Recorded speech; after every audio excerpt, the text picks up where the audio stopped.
ये बेटा आज हम अपनी नई वर्कशीट करेंगे। जो हम चैप्टर पढ़ रहे थे, हम बीमार क्यों पड़ते हैं, हम तो उसके आगे का, हम बीमार क्यों होते हैं उसके आगे का हम पार्ट करेंगे कि इसके कारक बताएंगे हम कि रोग के कारक क्या क्या होते हैं, कि किस कारण से लोग जो होते हैं रोगों से ग्रसित होते हैं। तो दो प्रकार के कारक के कारण हम बीमार होते हैं। तत्कालिक कारक तो ये शरीर में रोग होने का प्रमुख कारण होता है। जैसे रोग कारक सूक्ष्मजीव शरीर में घुसकर रोग का कारण बनता है। जैसे एक विषाणु शरीर में घुसने पर विषाणु ज्वर कर देता है, या टीबी का जीवाणु।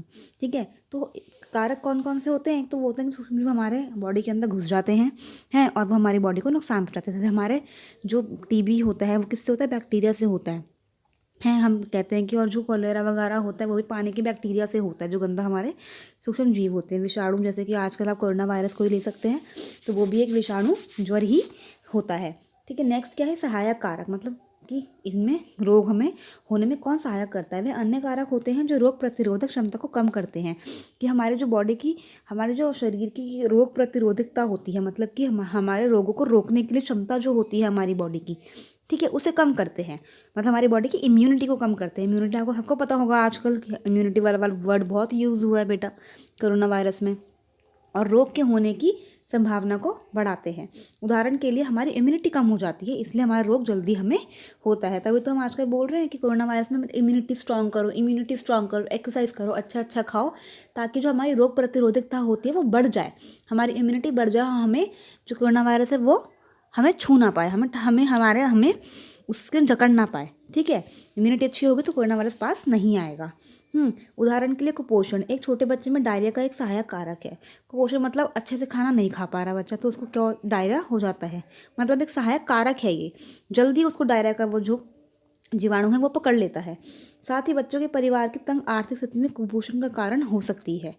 ठीक है, और क्या, पैसे नहीं होंगे तभी तो वो कुपोषित है बेचारा, है ना, वो खा नहीं पा रहा, खाना ढंग से नहीं मिल पा रहा है उसको। इसीलिए आर्थिक स्थिति भी एक सहायक कारक हो सकती है। तो आर्थिक स्थिति को भी इसमें हम लेते हैं कि आर्थिक स्थिति के द्वारा ही तो कुपोषण हो रहा है, तो इन दोनों को हम मान लेते हैं सहायक कारक। इसी प्रकार व्यक्तिगत व सामुदायिक अस्वच्छता, उचित उन जन सुविधाओं के अभाव में साफ पेयजल का उपलब्ध ना हो पाना, पानी भी सहायक कारक हो सकते हैं। मतलब कि स्वच्छ जल ना हो, आसपास की साफ सफाई ना हो, तो ये भी एक सहायक कारक है हमें रोगी बनाने में। समझ में आया बेटा? नेक्स्ट, संक्रामक कारक हमने पढ़ा था कि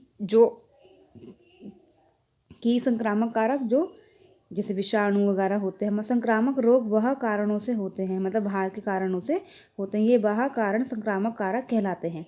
जैसे प्रमुख एक कोशिकीय जीव सूक्ष्म जीव हैं, विषाणु, जीवाणु, ये क्या है? हमारे संक्रामक कारक हैं जो हमें संक्रमित करते हैं। ठीक है, हमने पढ़ा था ना संक्रमित रोग होते हैं। ठीक है, कैसे फैलते हैं संक्रामक, तो यही चीज़ है वो। तो कौन करता है वो? विषाणु, जीवाणु, कवक, प्रोटोजोआ। आंतों से कुछ संक्रामक रोग बहुकोशीय कृमियों जैसे फीता कृमि, मतलब कि ये वर्म्स के बारे में बात कर रहे हैं। आंतों में हमारे क्या होता है? संक्रामक रोग बहुकोशिकीय मतलब कि मल्टी सेल्यूलर जो वर्म्स होते हैं, जैसे कि फीता कृमि व गोला कृमि आदि के कारण होता है। ठीक है, आंतों में हमारा ये वाला जो रोग होता है इनके कारण होता है। फील पाँव, एलिफेंटाइसिस भी एक अलग तरह के कृमि के कारण ही होने वाला रोग है, वर्म्स। ठीक है, एलिफेंटाइसिस में क्या होता है? पैर बहुत मोटे मोटे हो जाते हैं, बहुत सूज जाते हैं, बड़े मोटे मोटे पैर उसमें हो जाते हैं। तो ये भी कृमि के कारण ही होने वाला रोग है। कृमि हमारे वर्म्स होते हैं। ठीक है, अब नेक्स्ट हम वीडियो में देखते हैं